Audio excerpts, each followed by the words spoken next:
तो बच्चों ये देखो, ये हमारे पास एक प्रॉब्लम गिवन है। हमारे पास एक स्मॉल ब्लॉक है जिसका मास है 1 kg। ओके, और उसको हमने रखा है किसी रफ इंक्लाइन वेज पे जिसका इंक्लिनेशन है 45 डिग्री।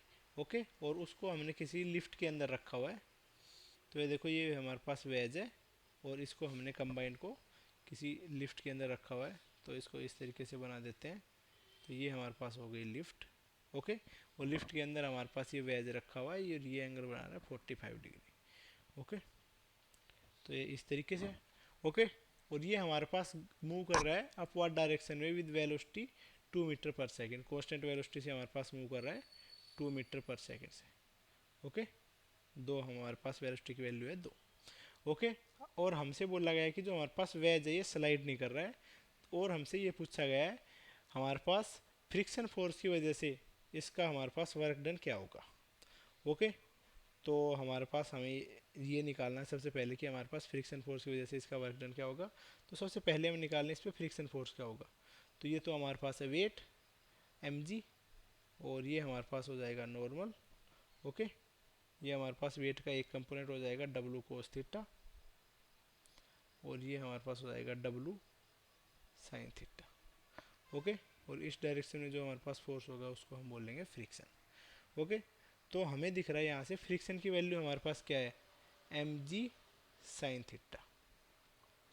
ओके, तो हमारे पास है मास है 1, g की वैल्यू है 10, और साइन 45 की वैल्यू है 1/√2। तो हमारे पास फ्रिक्शन की वैल्यू होगी 10/√2।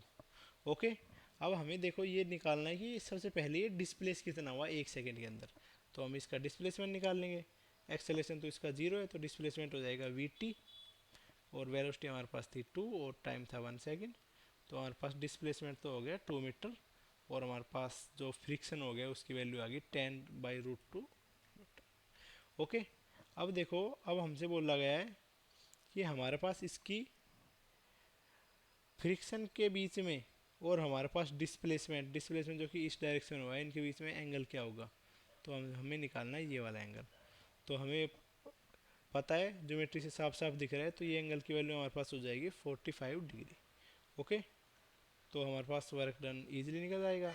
Work done is equal to F S cos of 45 degree, theta की वैल्यू 45 डिग्री है, 10/√2 इंटू 2 इंटू कोस 45 डिग्री की वैल्यू हो जाएगी 1/√2। तो ये जो हमारे पास वर्क डन आ जाएगा बाई फ्रिक्शन, उसकी वैल्यू हमारे पास आ जाएगी 10 जूल।